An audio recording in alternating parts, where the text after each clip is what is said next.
Hello everyone, welcome back to my channel. I hope you all are fine. I am Mahima Dabbas और हम कर रहे थे क्लास 12th पॉलिटिकल साइंस का chapter contemporary South Asia from the book contemporary world politics. Last video में हमने पढ़ा था अबाउट बांग्लादेश और आज की वीडियो में हम पढ़ेंगे about monarchy and democracy in Nepal. So let's get started.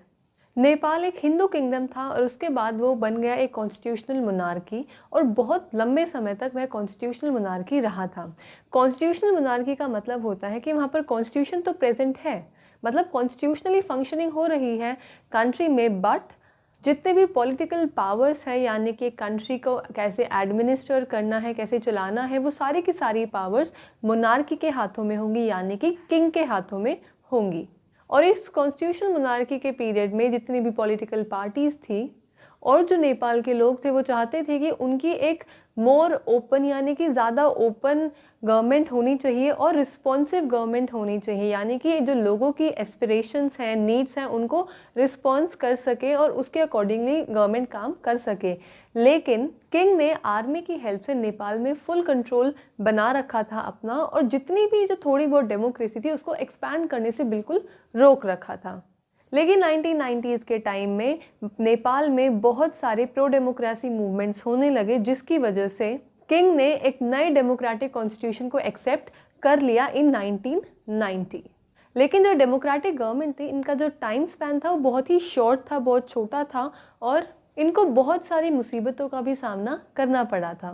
90s के टाइम में माओइस्ट थे जो कि गुरिल्ला वॉरफेयर में बिलीव करते थे और उन्होंने देखते ही देखते नेपाल में अपना इन्फ्लुएंस बहुत हद तक स्प्रेड कर लिया था। और जो ये माओइस्ट थे, ये किंग और एलिट क्लासेस, यानी कि जो अमीर लोग थे, उनके अगेंस्ट रहते थे, जिसकी वजह से एक वॉयलेंट कन्फ्लिक्ट हुआ माओइस्ट गुरिल्लास और किंग की आर्म्ड फोर्सेस के बीच में। और फिर कुछ समय के लिए एक ट्रायंगुलर कन्फ्लिक्ट भी चला, यानी कि 3 ग्रुप्स में कन्फ्लिक्ट बढ़ गया। ये 3 ग्रुप्स थे monarchist forces, Democrats and Maoists. 2002 में किंग ने नेपाल में पार्लियामेंट को अबॉलिश कर दिया और जो गवर्नमेंट वहाँ पर थी उसको डिसमिस कर दिया, जिसकी वजह से नेपाल में थोड़ी बहुत डेमोक्रेसी एग्जिस्ट करती थी वो भी ख़त्म हो गई।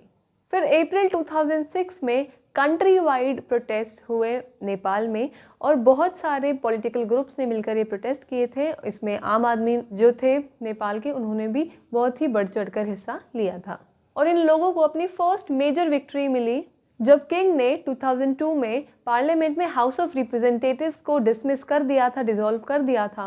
तो 2006 में जो प्रोटेस्ट हुए उनके बाद उन्होंने हाउस ऑफ रिप्रेजेंटेटिव्स को वापस से रिस्टोर कर लिया और इसी को हमने इनकी विक्ट्री माना है। और लार्जली जितनी भी नॉन वायलेंट मूवमेंट्स हुई थी वो 7 पार्टी अलायंस, माओइस्ट और सोशल एक्टिविस्ट्स ने करी थी। लेकिन जो नेपाल का ट्रांजिशन है कॉन्स्टिट्यूशनल मोनार्की से एक डेमोक्रेटिक फॉर्म ऑफ गवर्नमेंट का, वो अभी तक कंप्लीट नहीं हुआ है और नेपाल धीरे धीरे एक कॉन्स्टिट्यूएंट असेंबली की तरफ जा रहा है जो कि फ्यूचर कॉन्स्टिट्यूशन लिखेंगी नेपाल का।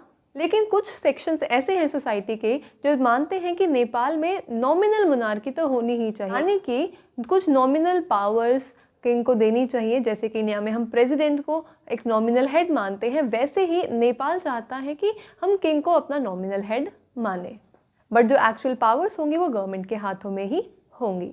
और जो माओइस्ट ग्रुप है उन्होंने भी एक्सेप्ट किया है कि हम अपने जो आर्म्ड स्ट्रगल है उसको भी हम अब रिड्यूस कर देंगे।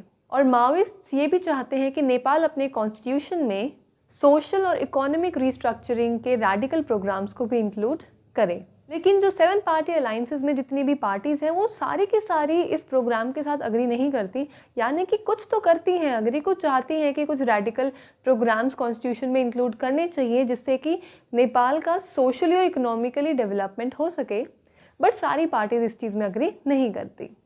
और जो माओइस्ट ग्रुप है और जो बाकी की पॉलिटिकल पार्टीज़ हैं वो बहुत ज़्यादा सस्पिशियस हैं कि इंडियन गवर्नमेंट कैसे रोल प्ले करती है नेपाल के फ्यूचर बिल्डिंग में। सो दैट्स इट, आज के वीडियो में इतना ही। नेक्स्ट वीडियो में हम पढ़ेंगे about ethnic conflict and democracy in Sri Lanka. तो अगर आपको मेरी वीडियो अच्छी लगी हो, so you know the drill, like, share and subscribe. Thank you and stay safe.